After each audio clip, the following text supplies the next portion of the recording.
रणदीप जी, हरियाणा में एक पैरेलल कांग्रेस है जो पूर्व मुख्यमंत्री अलग अलग घोषणाएं कर रहे हैं, तो क्या 2024 का घोषणा पत्र माने या क्या एक अलग से ही राजनीति चल रही है? देखिए, मेरा आपसे एक अनुरोध है। राजनीति में प्रतिस्पर्धा और राजनीति में इच्छा व्यक्त करने में कोई बुराई नहीं है, परंतु और ये कहीं ना कहीं एक सुखद प्रजातंत्र का सबूत भी है। आपका इशारा प्रत्यक्ष नहीं पर परोक्ष रूप से कांग्रेस की गुटबाजी की ओर है। आपने साफ शब्दों में नहीं कहा, मैं साफ शब्दों में कह देता हूँ। मैं आपको एक बात कहना चाहूँगा, कांग्रेस तो एक है। जिसे आप गुटबाजी कहते हैं, मैं उसे एक स्वस्थ प्रजातांत्रिक प्रक्रिया की रूपरेखा मानता हूँ। और अगर प्रदेश के भले के लिए हम सब इकट्ठे और कभी कभी अलग अलग, कल हम इकट्ठे थे, आज सब अलग अलग अपने अपने क्षेत्रों में, एक गाड़ी में बैठ के सब जगह कैसे जा सकते हैं? असंभव है। ये एक राजनीतिक परंपरा का सूत्र है। दूसरी राजनीतिक परंपरा क्या है? वो है जो भारतीय जनता पार्टी में आपको नज़र आती है। खट्टर साहब को बदलने के लिए एक बहुत बड़े केंद्रीय मंत्री की बेटी का बयान आया, पर आप उनसे तो सवाल पूछते नहीं। उनकी पार्टी के अध्यक्ष हर रोज मन बनाते हैं कि आज बिल्कुल मैं मनोहर लाल खट्टर जी को उतार कर ओम प्रकाश धनखड़ जी खुद बन जाएंगे। लड्डू फूटते उनके मन में हर रोज। दुष्यंत चौटाला ये सोचते हैं कहीं तेरा ही सूत बैठ जाए तो ठीक है, या कम से कम यहाँ तो चिमड़ा रहे जहाँ है, कहीं यहाँ से छुट्टी ना हो जाए। उधर अभिमन्यु जी ये सोचते हैं कि उनका नंबर कब आएगा। एक और हमारे मित्र हैं जो केंद्रीय मंत्री हैं, बड़े भले आदमी हैं, उन्होंने भी गुड़गांव में दफ्तर खोल लिया, उद्घाटन किया, आप सब भी जाकर आए थे। लाइब्रेरी भी खोल ली वहाँ, कि अब बस जल्दी से खट्टर साहब को बदल कर मुझे बनाया जा रहा है। एक और मंत्री हैं, वो तो हर रोज़ चाय की दुकान पर बैठकर हर रोज़ मुख्यमंत्री बन जाते हैं, शाम को उतर जाते हैं। फिर उनका महकमे में से कुछ ना कुछ खट्टर साहब उन्हें उल्टी सुल्टी इंस्ट्रक्शन देकर उतार देते हैं। वो भानुमति का कुंडा है।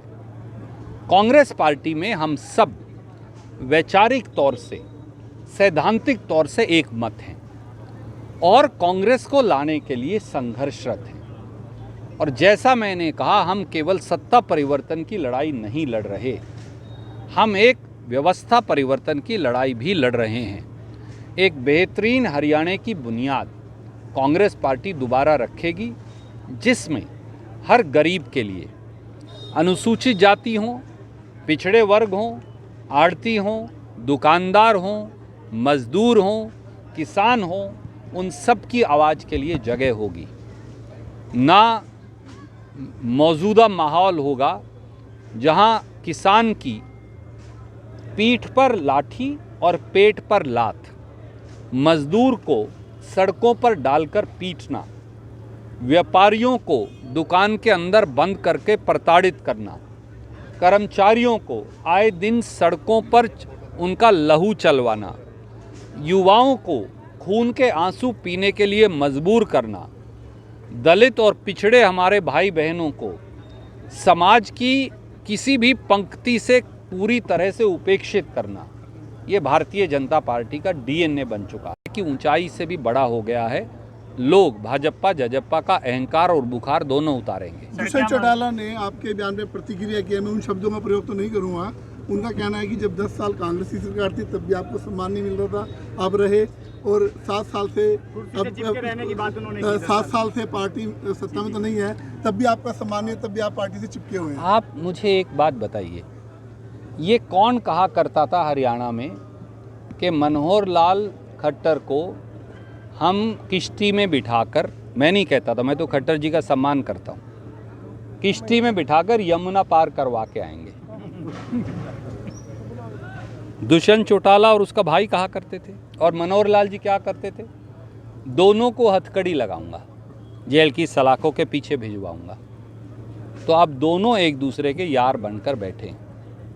ये दिखाता है कि सत्ता के लालच में और कुर्सी की मलाई खाने की होड़ में वो जनता का विश्वास भी खो बैठे हैं और वैचारिक विवेक भी। ऐसा व्यक्ति जिसे सत्ता पक्ष और विपक्ष में अंतर पता ना हो, उप मुख्यमंत्री के पद पर होते हुए भी, उसके बारे में मैं क्या टिप्पणी करूं। वो कह रहे हैं कि वो कुर्सी से चिपके बैठे हैं। अरे भैया, हम तो विपक्ष में हैं 10 साल से। महाराज, सत्ता की मलाई तो आप लूट रहे हैं, और 10 साल जब कांग्रेस की सत्ता थी तो ये जिस रेस्ट हाउस में बैठकर वो प्रेस कॉन्फ्रेंस कर रहे थे, वो भूल गए कि उसके बाहर पत्थर रखने का भी और निर्माण पूरा करने का बोर्ड दोनों मेरे नाम से लगे हुए। रणदीप जी, उन्होंने कहा कि बाबू, उनको बोलो भाई तुम अपनी चिंता कर लो, हम अपने परिवार की चिंता खुद करें। सर, हुड्डा साहब द्वारा जो घोषणाएं की गई हैं, क्या उसको कांग्रेस की फाइनल घोषणाएं समझें? देखिए, मैंने जैसा आपको कहा, प्रदेश कांग्रेस के अध्यक्ष, विधायक दल के नेता और कांग्रेस के सब नेता मिलकर जो जो बातें कहेंगे, कांग्रेस की अगली सरकार उसको लागू करने का भरपूर प्रयास करेगी और उसे लागू कर